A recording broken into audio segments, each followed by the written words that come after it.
শুভ দুপুর। আমন্ত্রণ ব্যবসা বাণিজ্য আর অর্থনীতির সবশেষ সংবাদ ও বিশ্লেষণ নিয়ে নিউজ 24 এর নিয়মিত আয়োজন নিটোল টাটা বিজনেস আওয়ারে। সাথে আছি বাবু কামরুজ্জামান। রবি থেকে বৃহস্পতিবার দুপুর 1টায় প্রচার হচ্ছে আমাদের এই অনুষ্ঠান। গোটা আয়োজনে দেশ বিদেশের ব্যবসা বাণিজ্যের সবশেষ খবর ছাড়াও থাকছে খবরের বিশ্লেষণ। এছাড়াও শেয়ার বাজার ও মুদ্রা বাজারের আপডেট সহ জানাবো আন্তর্জাতিক বাণিজ্যের হালচাল। বাংলাদেশের সমুদ্র সম্পদ থেকে 2030 সাল নাগাদ $5.5 ট্রিলিয়ন আয় করা সম্ভব। তবে সেক্ষেত্রে সঠিক নীতি পরিকল্পনার পাশাপাশি কাজ করতে হবে বঙ্গোপসাগর কেন্দ্রিক এশিয়ার 24টি দেশের সাথে। বুধবার বিকেলে ব্লু ইকোনমি বিষয়ক আন্তর্জাতিক এক সেমিনারে যোগ দিয়ে এসব কথা বলেন অর্থ প্রতিমন্ত্রী ওয়াসিকা আয়েশা খান। এ সময় শিল্পমন্ত্রী জানান, প্লাস্টিক সহ বিভিন্ন দূষণ সমুদ্রের স্বাস্থ্যকে হুমকির মুখে ফেলেছে, যা প্রতিরোধে গবেষণা করা জরুরি। টেকসই সমুদ্র সম্পদের জন্য দীর্ঘমেয়াদী পরিকল্পনা গ্রহণের পরামর্শ দেন বক্তারা। 2012 থেকে 2014 সময়ে প্রতিবেশী দুই রাষ্ট্র ভারত ও মিয়ানমারের সাথে বাংলাদেশের সমুদ্র সীমা বিরোধের নিষ্পত্তি হয়, যার ফলে 1,18,000 বর্গ কিলোমিটারের বেশি সমুদ্র সীমায় অবস্থিত সব ধরনের প্রাণীজ ও অপ্রাণীজ সম্পদের উপর সার্বভৌম অধিকার অর্জন করে বাংলাদেশ। সমুদ্রের এই বিশাল আয়তন থেকে সম্পদ আহরণে প্রায় 1 যুগ ধরে নানামুখী কাজ করছে সরকার। বুধবার পরিকল্পনা কমিশনের সাধারণ অর্থনীতি বিভাগ আয়োজিত সমুদ্রের সমৃদ্ধি বাংলাদেশে নীল অর্থনীতির অনুঘটক বিষয়ক দিনব্যাপী আয়োজন ছিল রাজধানীর বঙ্গবন্ধু আন্তর্জাতিক সম্মেলন কেন্দ্রে। বিকেলে নীল অর্থনীতি বিষয়ক এক সেমিনারে যোগ দেন অর্থ প্রতিমন্ত্রী ওয়াসিকা আয়েশা খান, যেখানে 2030 সাল নাগাদ সমুদ্র সম্পদ থেকে $5.5 ট্রিলিয়ন আয়ের সম্ভাবনার কথা তুলে ধরেন মন্ত্রী। Blue financing gap for the 24 countries in the Asia-Pacific region that rely on the blue economy is estimated at $5.5 trillion. These countries cannot protect their marine ecosystems and realize the full potential of sustainable and inclusive conservation and market opportunities without access to blue financing at scale. একই আয়োজনে দূষণ এবং সমুদ্র স্বাস্থ্য বিষয়ক আরেক সেমিনারে যোগ দেন শিল্পমন্ত্রী নুরুল মজিদ মাহমুদ হুমায়ুন, যেখানে দূষণ কমিয়ে সমুদ্র স্বাস্থ্য ঠিক রাখতে বিশ্ববিদ্যালয় গবেষকদের নিয়ে কাজ করার পরিকল্পনার কথা জানান মন্ত্রী।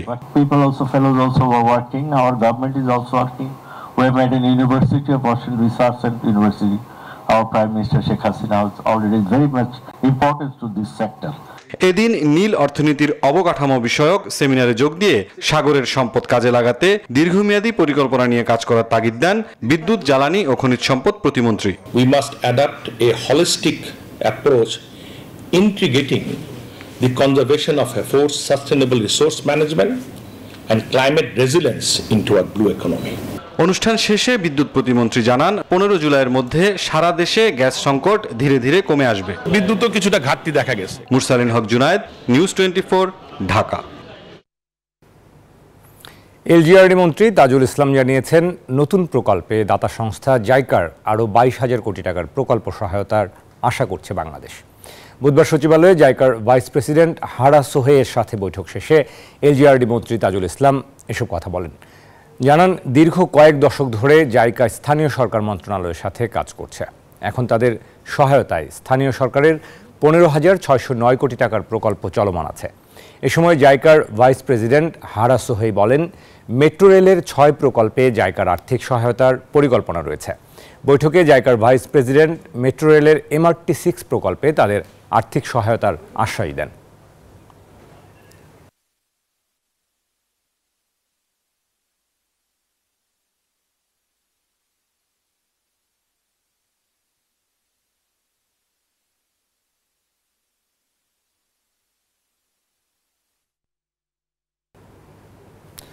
পদ্মা সেতুর কাজ শেষে সমাপনী অনুষ্ঠান আগামী 5 জুলাই অনুষ্ঠিত হবে।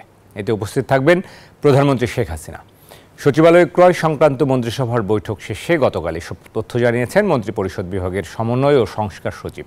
জানান, পদ্মা সেতুতে এখন পর্যন্ত 1,27,00,000 যানবাহন চলাচল করেছে। গড়ে প্রতিদিন যান চলাচল করেছে 19,000, আর টোলের মাধ্যমে রাজস্ব আদায় হয়েছে 1,661 কোটি টাকা। গড়ে প্রতিদিন রাজস্ব আদায় হয়েছে 2,30,00,000 টাকা।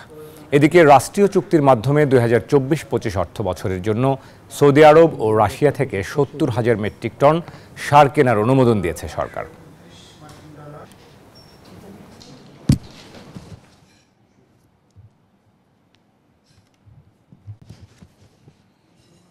শুরু করতে পারি আমরা। প্রকল্পের সমাপনী অনুষ্ঠান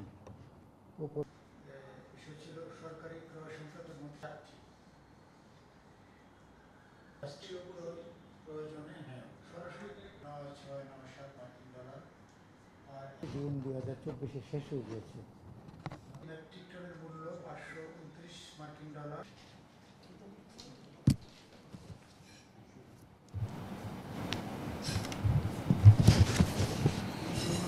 শুরু করতে পারি আমরা। প্রকল্পের সমাপনী অনুষ্ঠান ছিল সরকারি ক্রয় সংক্রান্ত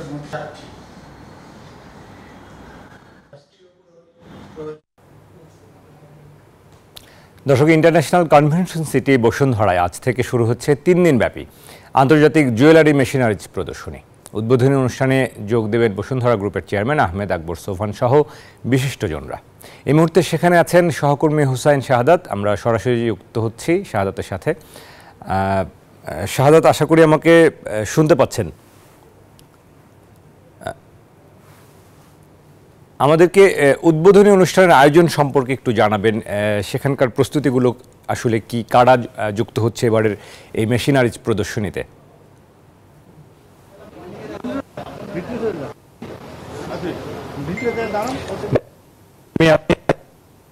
ফলে এখানে কিন্তু সবকিছু প্রস্তুত একেবারে, বা প্রথম মতো যে আন্তর্জাতিক জুয়েলারি মেশিনারিজ প্রদর্শনী যেটি শুরু হবে সেটির জন্য সবকিছু প্রস্তুত দেখতে পাচ্ছে যে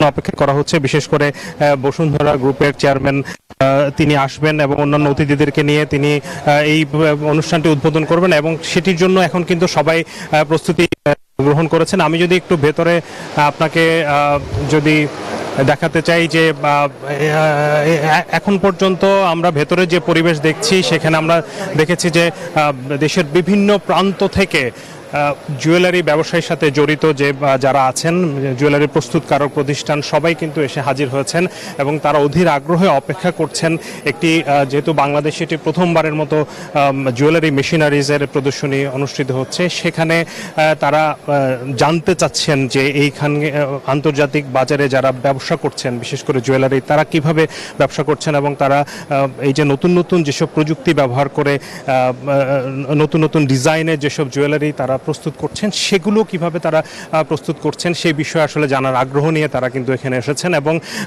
বাজুসের পক্ষ থেকে যেটি আশা করা হচ্ছে, এই জুয়েলারি মেশিনারিজ প্রদর্শনীর মাধ্যমে বাংলাদেশের যে বাজার সেটিকে আন্তর্জাতিক বাজারে নিয়ে যাওয়ার একটি সুযোগ তৈরি হবে। কেননা বাংলাদেশে আপনি জানেন বেশিরভাগ যে জুয়েলারিগুলো তৈরি হয় সেগুলো কিন্তু হাতে তৈরি গহনা দিয়ে তৈরি হয় এবং সেই হাতে তৈরি গহনার দিয়ে কিন্তু আন্তর্জাতিক বাজারে প্রতিযোগিতা করা বাংলাদেশের ব্যবসায়ীদের পক্ষে কিন্তু খুব বেশি সম্ভব হবে না। যে কারণে আশা করা হচ্ছে এই প্রদর্শনীর মাধ্যমে যেই আধুনিক প্রযুক্তির যেসব যন্ত্রপাতি এখানে আনা হচ্ছে, প্রদর্শনী করা হচ্ছে, সেগুলো সম্পর্কে জ্ঞান অর্জন করার মাধ্যমে এবং সেগুলো দিয়ে কিভাবে নতুন নতুন ডিজাইনের গহনা তৈরি করা হবে সেটি জানার মাধ্যমে কিন্তু আন্তর্জাতিক বাজারের রপ্তানি বাজারকে আমরা দখল করতে পারবো এবং সেই আশাই করা হচ্ছে। এরই মধ্যে আসলে সব কিছু প্রস্তুত। এই মুহূর্তে অতিথিরা সবাই চলে এসেছেন, অন্যান্য অতিথিরা সবাই চলে এসেছেন। আমরা অপেক্ষা করছি বসুন্ধরা গ্রুপের চেয়ারম্যান আহমেদ আকবর সোবহান, তিনি এরই মধ্যে পথে রয়েছেন। তিনি আসলেই অনুষ্ঠানটি শুরু হবে এবং এর মধ্য দিয়ে আমরা জানতে পারবো বাজুস এবং ব্যবসায়ীরা, অর্থাৎ জুয়েলারি শিল্পের ব্যবসায়ীদের কি পরিকল্পনা আছে সামনের দিনে এই শিল্পকে এগিয়ে নেওয়ার জন্য। এবং আপনি জানেন যে বাংলাদেশের জুয়েলারি শিল্প কিন্তু অনেক পুরনো একটি শিল্প, কিন্তু সেটি সেভাবে অবহেলিত একটি শিল্প হিসেবে ছড়িয়ে ছিটিয়ে ছিল সারা দেশে। সেটিকে একই ছাতার নিচে আনার ক্ষেত্রে যিনি সবচেয়ে বড় ভূমিকা রেখেছেন, বাজুসের দায়িত্ব নেওয়ার, প্রেসিডেন্টের দায়িত্ব নেওয়ার পর থেকে বসুন্ধরা গ্রুপের ব্যবস্থাপনা পরিচালক সায়েম সোবহান আনভীর, তিনি কিন্তু দায়িত্ব নেওয়ার পর থেকে জুয়েলারি শিল্পের সকল ব্যবসায়ীদের একই ছাতার নিচে কিন্তু তিনি আনার জন্য উদ্যোগ নিয়েছেন এবং জুয়েলারি শিল্পের উন্নয়নে একের পর এক পদক্ষেপ নিচ্ছেন। যার অংশ হিসেবে গত 2 বছর জুয়েলারি এক্সপো আমরা দেখেছি এই আইসিসিবিতেই কিন্তু অনুষ্ঠিত হয়েছে এবং সেটি ব্যাপক সাড়া ফেলেছে সাধারণ মানুষের কাছে। এবং বর্তমানে আপনি জানেন বৈশ্বিক যে অস্থিরতা চলছে, বিশেষ করে অর্থনৈতিক অবস্থায়, সেখানে যখনই একটি বৈশ্বিক অস্থিরতা চলে সেই সময় কিন্তু স্বর্ণের একটি চাহিদা তৈরি হয় এবং মানুষ স্বর্ণের মজুত করার একটা প্রবণতা দেখা যায় এবং তার কারণে স্বর্ণের চাহিদা বৃদ্ধি পায়, যে কারণে এখন বলা হচ্ছে যে স্বর্ণে বিনিয়োগ করলে কিন্তু এখন আপনি যারা বিনিয়োগ করবেন তারা অনেক বেশি লাভবান হবেন, কেননা সামনের দিনে স্বর্ণের চাহিদা কিন্তু আরও বাড়তে থাকবে। তো সেই দিক থেকে এই জুয়েলারি এক্সপোর কিন্তু গুরুত্ব অনেক বেশি। আমরা খুব সম্ভবত অতিথিরা চলে এসেছেন, আমি একটু যদি দেখাতে চেষ্টা করব আপনাকে।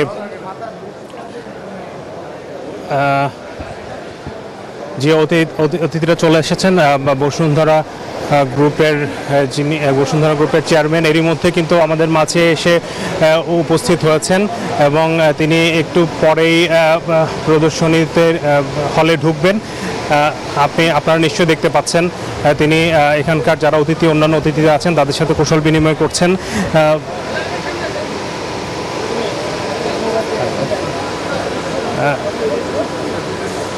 আমরা আরও অতিথি আপনি দেখতে পাচ্ছেন যে আমাদের বসুন্ধরা গ্রুপের চেয়ারম্যানের সাথেই কিন্তু আরও কয়েকজন অতিথি আছেন, তার মধ্যে নিটল নিলয় গ্রুপের ব্যবস্থাপনা পরিচালক আছেন আব্দুল মাতলুব আহমেদ সহ বাজুসের অন্যান্য নেতৃবৃন্দ কিন্তু এখানে উপস্থিত হয়েছেন।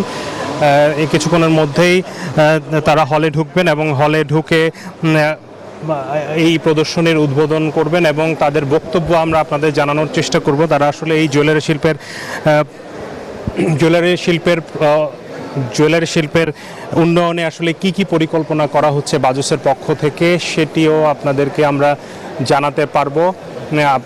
আপনারা নিশ্চয়ই জানেন যে বাবু, আপনাকে জানিয়ে রাখি জুয়েলারি শিল্পের বাজার কিন্তু বিশ্বের বাজারটি অনেক বড়, যেখানে আমরা এখনও সেভাবে আমরা এখনও আসলে সেই জায়গাটি দখল করতে পারিনি, যেটি নিয়ে আসলে এতদিন খুব বেশি চিন্তা ভাবনাও করা হয়নি, কারণ এই শিল্পটি খুবই অবহেলিত এবং ছড়িয়ে ছিটিয়ে ছিল।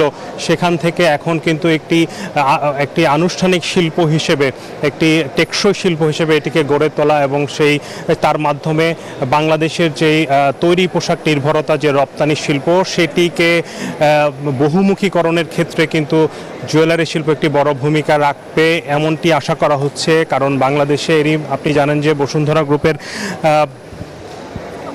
গ্রুপের উদ্যোগে কিন্তু বাংলাদেশে প্রথমবারের মতো গোল্ড রিফাইনারি স্থাপন করা হচ্ছে এবং সেখানে কাঁচা মাল এনে কিন্তু এখানের সেটিকে রিফাইন করে পরিশোধন করে কিন্তু বাংলাদেশ থেকেই স্বর্ণ উৎপাদন করা হবে এবং সেই স্বর্ণ বিদেশে রপ্তানির জন্য সেই স্বপ্ন দেখছেন কিন্তু এই মুহূর্তে ব্যবসায়ীরা। এবং যে কারণে স্বর্ণ নীতিমালা করা হয়েছে, আপনি জানেন যে সেই স্বর্ণ নীতিমালার আওতায় কিন্তু সকল ব্যবস্থা নেওয়া হচ্ছে। আপনারা দেখতে পাচ্ছেন এই মুহূর্তে অতিথিরা প্রবেশ করছেন হলে এবং তারা ডাইসের দিকেই যাচ্ছেন। বসুন্ধরা গ্রুপের চেয়ারম্যান আহমেদ আকবর সোবহান অন্যান্য অতিথিদের নিয়ে হলে প্রবেশ করেছেন।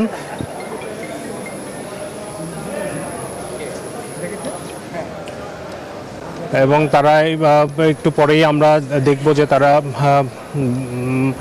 এই এক্সপোর উদ্বোধন হবে একটু পরেই এবং সেই উদ্বোধনের পরপরই কিন্তু একটি বিশাল সম্ভাবনার দুয়ার কিন্তু খুলে যাবে এই দেশের জুয়েলারি ব্যবসায়ীদের জন্য। এবং সেই সাথে শুধুমাত্র জুয়েলারি ব্যবসায়ী না, এই শিল্পটি আসলে এত বড় একটি শিল্প যেটিকে যদি আমরা দখলে নিতে পারি তাহলে কিন্তু বাংলাদেশের অর্থনীতি কিন্তু অনেকটা এগিয়ে যাবে। বাংলাদেশের রিজার্ভের উপর একটি ইতিবাচক প্রভাব কিন্তু পড়বে, সেইটি আশা করাই যায়।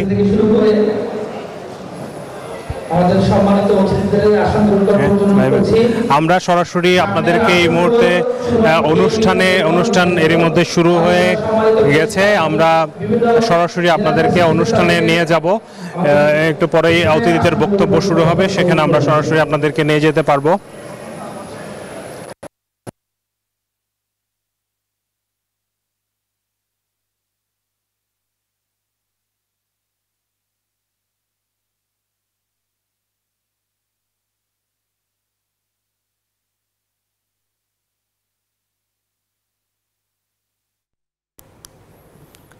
দর্শক, আমরা দেখছিলাম যে আমাদের সহকর্মী হুসেন শাহাদাত ইন্টারন্যাশনাল কনফারেন্স সিটি বসুন্ধরায় আজ থেকে যে 3 দিনব্যাপী আন্তর্জাতিক জুয়েলারি মেশিনারিজ প্রদর্শনী শুরু হচ্ছে, সেখানে উদ্বোধনী অনুষ্ঠানে এই মুহূর্তে যোগ দিয়েছেন বসুন্ধরা গ্রুপের চেয়ারম্যান আহমেদ আকবর সোবহান এবং জুয়েলারি শিল্পে যারা নেতৃবৃন্দ রয়েছেন তারা সবাই সেখানে যোগ দিয়েছেন।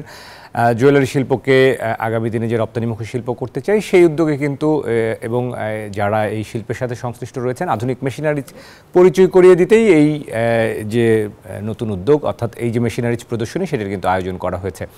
আমাদের সহকর্মী হুসেন শাহাদাত সেখান থেকে বিস্তারিত জানাচ্ছিলেন।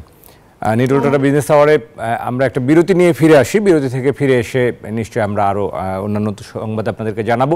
এই মুহূর্তে ছোট্ট একটা বিরতি নিচ্ছি, আশা করি সাথে থাকবেন। দর্শক, বিরতির পর আবারও স্বাগত নিটল টাটা বিজনেস আওয়ারে। এবারে শেয়ার বাজারের খবর।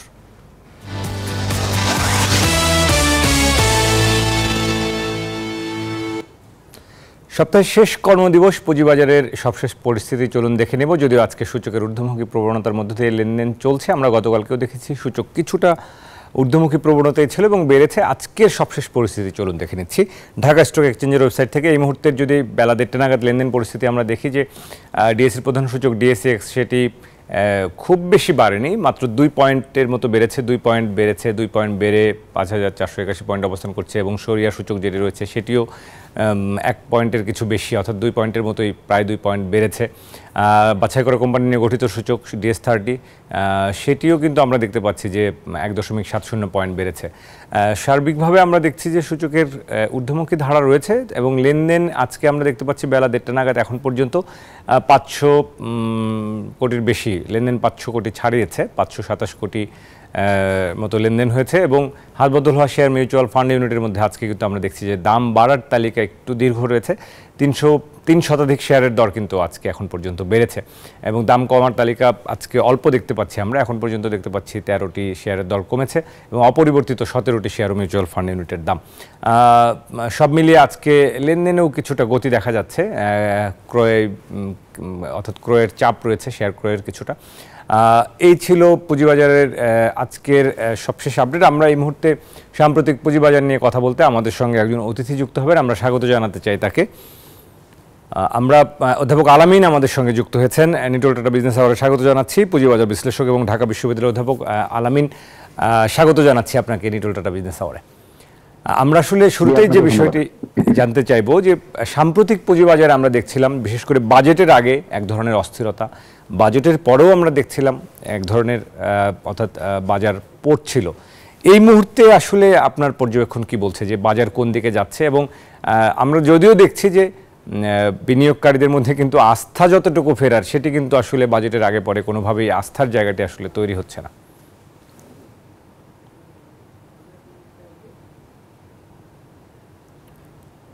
জি, অধ্যাপক আলামিন। জি, আপনাকে ধন্যবাদ। আসলে আমরা বাজারে আজকের যে সূচক এবং লেনদেনের পরিমাণ দেখছি তার পেছনে অন্যতম কারণ হচ্ছে যে আজকে আপনারা তো জেনে থাকবেন যারা আইপিও তে অ্যাপ্লাই করেছিল এরকম প্রায় টাকাটা রিফান্ড হয়েছে। কারণ আমরা জানি কিছুদিন আগে একটা আইপিও যেটা ঈদের আগের লাস্ট 2 কার্যদিবস পর্যন্ত যারা সেল করতে পারতো তারা ম্যাচিউর হিসাবে অ্যাপ্লাই করতে পারতো। তখন ওই আইপিও তে সাধারণ বিনিয়োগকারীদের একটা মানে অ্যাপ্লাই করার প্রবণতার কারণেই হয়তো তখন বাজারে একটা পতন ছিল অন্যান্য কারণের সাথে। তাহলে এখন দুইটা বিষয়ের কারণে বাজারকে একটু স্টেবল দেখা যাচ্ছে। নাম্বার 1 হচ্ছে বাজেট সংক্রান্ত যে আনসার্টেনিটি গুলো ছিল সেটা এখন মোটামুটি শেষ, বাজেট ফাইনালাইজ হয়ে গেছে এবং আমাদের অর্থ বিলও চলে আসছে, এখানে আর কোনো ধরনের অনিশ্চয়তা বা কিছু নাই, নাম্বার 1। নাম্বার 2 হচ্ছে যে আইপিওর যে রিফান্ডের টাকাটা প্রায় আপনার 2300 কোটি টাকার মতো বাজারে এসছে। তাহলে এই টাকাটা যদি সত্যিকার অর্থে মার্কেটের টাকাই হয় তাহলে এটা অন্যান্য স্টকে যাবে। তাহলে সার্বিকভাবে যদি আমরা বলি আজকের যে অবস্থাটা এবং আগের যে পতনের অবস্থাটা তার পেছনে কিন্তু এই আইপিও গুলো দায়ী। আইপিও গুলো কেন দায়ী আপনি খেয়াল করে দেখবেন, এই আইপিও তে যেটা মানে রিফান্ড করেছে সেখানে কিন্তু যারা 10 লক্ষ টাকা পর্যন্ত বিনিয়োগ করেছে তারা মাত্র ধরেন 1166টা শেয়ার পেয়েছে। তাহলে এই যে একটা মাত্র সামান্য কিছু শেয়ার পেয়েছে তার জন্য কিন্তু তাকে অনেক টাকা সেল করে ক্যাশ করতে হয়েছিল যাদের হাতে ক্যাশ টাকা ছিল না। আর যাদের কাছে ক্যাশ টাকা ছিল তারা অ্যাপ্লাই করার পরেও কিন্তু খুবই সামান্য পরিমাণ মানে শেয়ার তারা পেয়েছে। বাট ওই সময় যদি তারা যে পতনের সময় শেয়ারগুলো কিনে রাখতো এখন কিন্তু সেখান থেকে বিশাল একটা গেইন হতে পারতো। তাহলে এই ধরনের আইপিও এসে বাজারে 2 ধরনের ক্ষতি করে। এক হচ্ছে যে আপনার যখনই সবসময় আইপিও লিমিট হচ্ছে 10,000, এই যে কিছুদিন আগে বেস্ট হোল্ডিং এ ছিল আপনার 15 লাখ, এই টেকনো ড্রাগে 10 লাখ, এই লিমিট গুলাতে যেটা হয় এই লিমিট গুলাতে দেখা যায় কম্পিটিশন এত হাই হওয়ার কারণে অনেকেই মনে করে এখানে যেটা একটা নিশ্চিত রিটার্ন, তারা তখন শেয়ার গুলো বিক্রি করে বিক্রয়ের চাপে। দেখেন তখন কিন্তু যারা কিনেছে, যারা বিক্রি করেছিল তারা তো লুজার হয়েছে, যারা কিনেছে তারা কিন্তু এখন অলরেডি 20% গেইনার আছে। তাহলে আমাদের এই ধরনের আইপিও গুলো কেন আপনার 10 লাখ লিমিট করতে হবে, কেন আপনার 15 লাখ লিমিট করতে হবে? এখন 10 লাখ লিমিটের সময় তারা যে যুক্তিটা দেখায়, এই 10 লাখ করা হয়েছে এই কারণে কারণ শেয়ারটা আন্ডার সাবস্ক্রাইব হওয়ার সম্ভাবনা আছে। তাহলে আমার প্রশ্ন হচ্ছে, আন্ডার সাবস্ক্রাইব হওয়ার সম্ভাবনা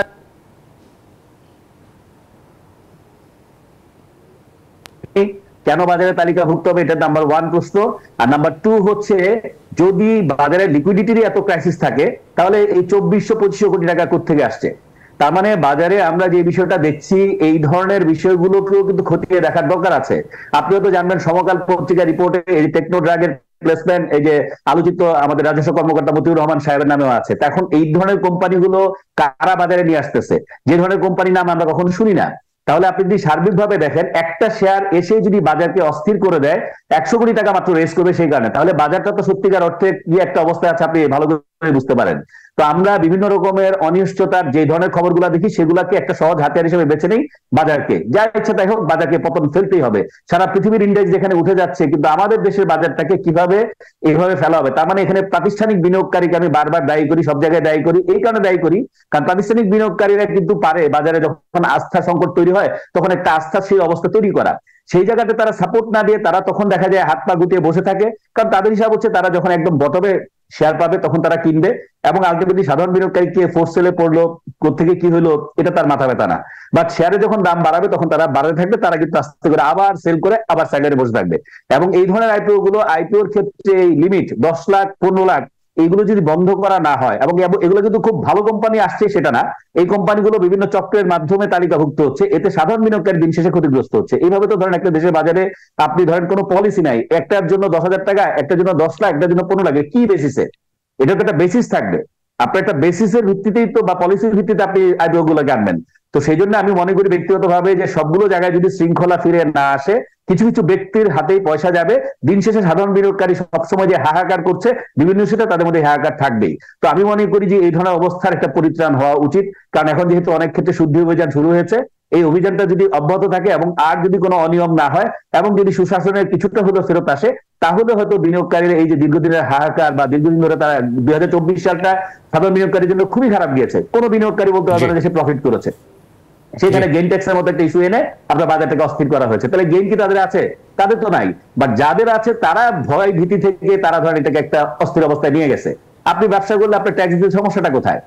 আপনি ব্যবসা করে টাকা সব নিয়ে যাচ্ছেন বাজার থেকে। আপনি এই যে এখন ধরেন যদি বাজেট একটু স্টেবল রেখে আবার কদিন আপ রেখে 10-15-20% ধরেন বাড়ার পরে যদি কিছু হয়, তখন দেখা যাবে আবার তারা এখান থেকে আবার একটা প্রফিট নিয়ে আবার সাইডলাইনে চলে যাবে। তাহলে এইটা তো একটা বাজার হতে পারে না। বাজারের মধ্যে আপস ডাউন থাকবে যেরকম, তেমনি বাজার মানুষ আসবে, বাজার লুক্রেটিভ দেখবে, বাজার লাভজনক দেখবে, তখন আসবে। এখন দিনের পর দিন যদি বিনিয়োগকারীরা আসার পরেই ক্ষতিগ্রস্ত হয়, যা কিনে তাতেই ক্ষতিগ্রস্ত হয়, যতগুলো শেয়ার বাংলাদেশের পুঁজিবাজারে রিসেন্টলি বুক বিল্ডিং এ তালিকাভুক্ত হয়েছে, একটাও তার ইস্যু প্রাইস ধরে রাখতে পারে না। তাহলে যে প্রাইসটা যারা বিল্ড আপ করে, তারা কিসের ভিত্তিতে এই প্রাইসটা বিল্ড আপ করে? জি, যে প্রাইস পরবর্তীতে ধরেন আপনার সাস্টেইন করে না, বা ফাইন্যান্সিয়াল স্টেটমেন্ট যেগুলো প্রডিউস করে লাস্ট 5 ইয়ার্সে, এটা কেন আইপিওতে আসার পরই ডাইলিউটেড হয়ে একটা খারাপ অবস্থায় চলে যায়? তাহলে সাধারণ বিনিয়োগকারী যাবে কোথায়? আপনি বিনিয়োগের জন্য এখানে আসছেন, আসার পর যদি দেখেন প্রতিটা জায়গায় আপনাকে ফাঁদ পেতে ধরার রাস্তা, যে আপনাকে ক্ষতিগ্রস্ত করার রাস্তা তৈরি করা, তাহলে তো এই বাজারে সাধারণ বিনিয়োগকারী নিশ্চয়ই আসবেন এবং তাদের আস্থা সংকট থাকবেই। অধ্যাপক আল-আমিন, আমরা একটু ছোট্ট করে যেটি জানতে চাইবো যে বাজেটে আসলে পুঁজিবাজারের প্রাপ্তি অপ্রাপ্তির জায়গা যদি বলা হয়, সেখানে আপনার স্টুডিওটা মিউট করা আছে, স্টুডিও মিউট করা আছে আপনার কিছু শুনতে পাচ্ছি না বাবু ভাই। আশা করি এখন শুনতে পাচ্ছেন আমাকে।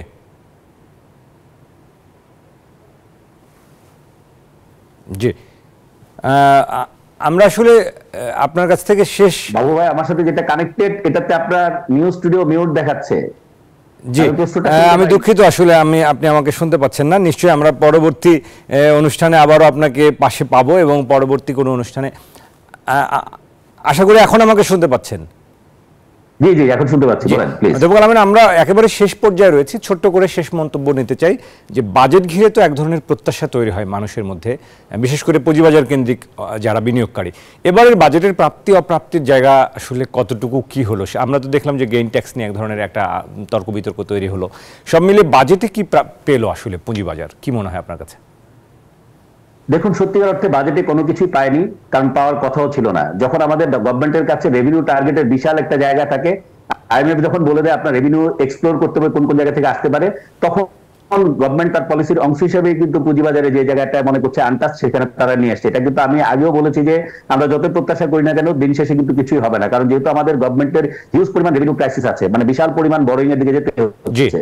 সো যে জায়গা থেকে গভর্নমেন্ট মনে করছে পেতে পারে, যাবে, তো সেই কারণে সেখানে যাবে। তো বাজেট কেন্দ্রিক আসলে আমরা যে কথাই চিন্তা করি না কেন, যা হওয়ার হয়ে গেছে, এটাকে নিয়ে যা করা হয়ে গেছে 30 জুন পর্যন্ত। এখন নতুন করে এখন থেকে আগামী বছর পর্যন্ত আবার কি হবে সেটা নতুন করে দেখার বিষয় আছে। কিন্তু এই বাজেটটাকে নিয়ে বাজার যতটা পড়ার কথা ছিল তার তো অনেক বেশি পরিমাণে পড়েছে। এর মধ্যেই কিন্তু সবচেয়ে বড় কাজ করেছে এই যে যারা সাপোর্ট দেওয়ার কথা তারা কোনো সাপোর্ট দেয় না, তারাও শার্প ফলের দিকে গেছে, এবং সব মিলিয়ে কিন্তু বাজারের অবস্থা খুবই মানে নাজুক। এখন এখান থেকে যদি বাজার ঘুরে না দাঁড়ায়, তাহলে এই জায়গায় অনেকেই দেখা যাবে, যেহেতু ব্যাংক সুদের হার বেড়ে গেছে, অন্যান্য জায়গায় রিটার্নও বেশি, অনেকে দেখা যাবে যে বাজার থেকে চলে যাবে। তো বাজারকে ধরে রাখতে গেলেই বাজারকে ঠিক করতে হবে এবং প্রাতিষ্ঠানিক বিনিয়োগকারীকে সে দায়িত্ব নিতে হবে। নিশ্চয়ই।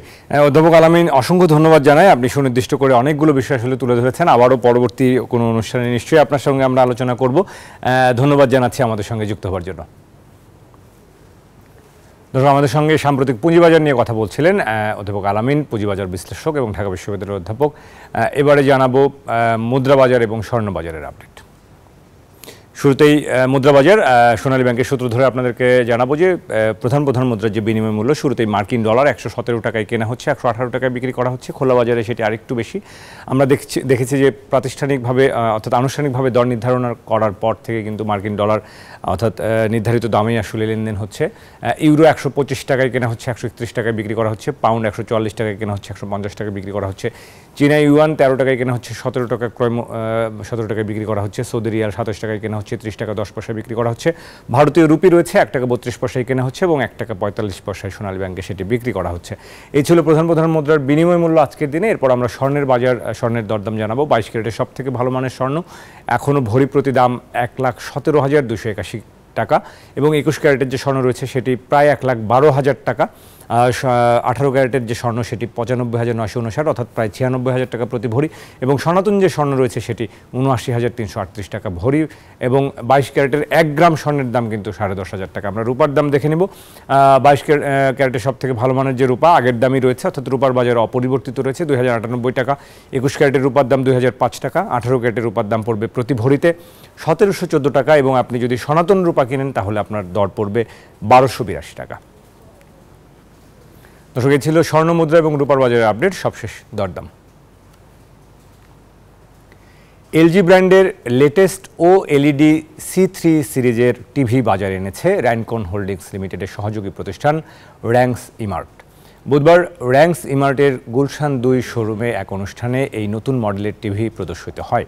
অনুষ্ঠানে উপস্থিত ছিলেন র্যানকন হোল্ডিংস লিমিটেডের ম্যানেজিং ডিরেক্টর ফারহানা করিম, এলজি ইলেকট্রনিক্সের রিজিওনাল সিইও জাই সিউং কিম, এলজি সিঙ্গাপুরের ম্যানেজিং ডিরেক্টর সুং হু চুং, এলজি বাংলাদেশের ম্যানেজিং ডিরেক্টর ইয়ংগিল কো, র্যাংস ইমার্টের ডিভিশনাল ডিরেক্টর ইয়ামিন শরীফ চৌধুরী সহ ঊর্ধ্বতন কর্মকর্তারা। এই নতুন টিভি পণ্যগুলো গ্রাহকদের লাইফস্টাইল আরও বেশি আরামদায়ক করবে বলে আশা করা যাচ্ছে।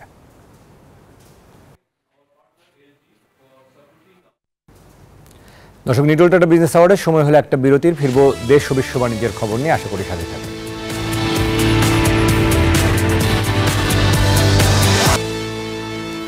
দর্শক, আরও একবার স্বাগত নিটল টাটা বিজনেস আওয়ার্ডে। এবারে জানাবো বন্দর বাণিজ্যের খবর।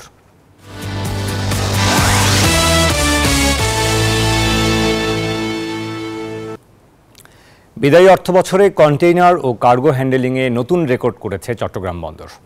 রোববার শেষ হওয়া 23-24 অর্থ বছরে এই বন্দরে কন্টেইনার হ্যান্ডেলিং হয়েছে 31,68,690 TEUs, বেড়েছে 5% বেশি। এমন অগ্রগতিতে খুশি হলেও পণ্য খালাসে জটিলতা কমানোর দাবি বন্দর ব্যবহারকারীদের। তবে বন্দর কর্তৃপক্ষ বলছে বে টার্মিনাল চালু হলে গতি বাড়বে বন্দর কার্যক্রমে। আহাদুল ইসলাম বাবুর ছবি ও নয়ন বড়ুয়া জয়ের তথ্যে ডেস্ক রিপোর্ট।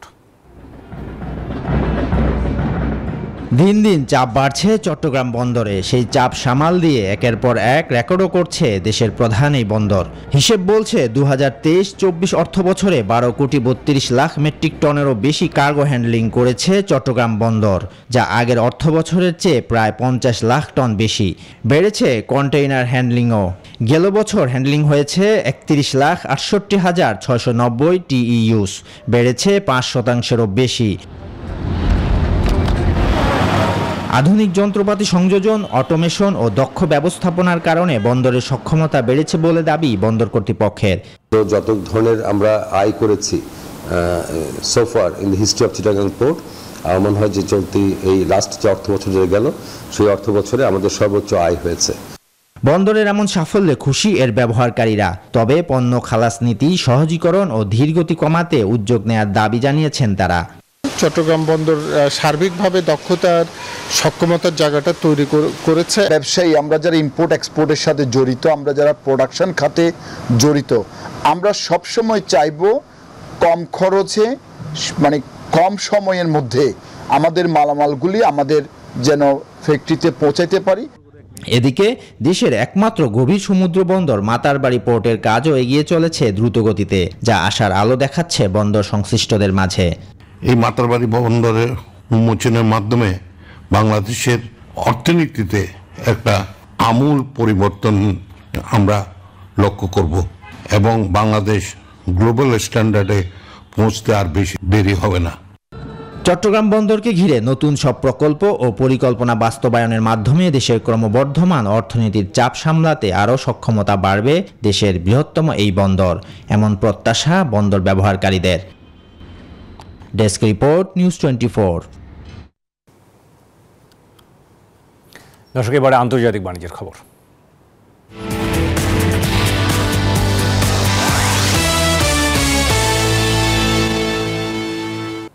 গ্রাহক আকর্ষণ করতে দিন দিন বাড়ছে বিজ্ঞাপন ভিত্তিক ফ্রি ওটিটি প্ল্যাটফর্মের সংখ্যা। তেমন পরিষেবা নিয়েই রুপার্ট মার্ডকের ফক্স কর্পোরেশন যুক্তরাজ্যের প্রতিদ্বন্দ্বিতাপূর্ণ বাজারে প্রবেশ করছে। বিবিসির খবরে বলা হয়, নেটফ্লিক্স, ডিজনি প্লাস, ITVX কিংবা BBC iPlus-এর সঙ্গে প্রতিদ্বন্দ্বিতা করতে চলছে ফক্সের টিউবি।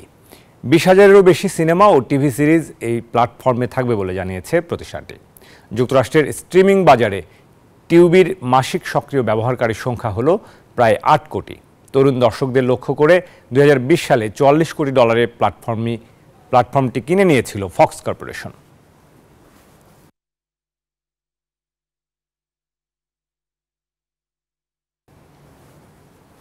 দর্শক, এই ছিল নিউট্রাল টাটা বিজনেস আওয়ারের এখনকার আয়োজন। ব্যবসা বাণিজ্যের সবশেষ খবর ও খবরের বিশ্লেষণ জানতে চোখ রাখুন রবি থেকে বৃহস্পতিবার দুপুর 1টায় বিজনেস আওয়ারে।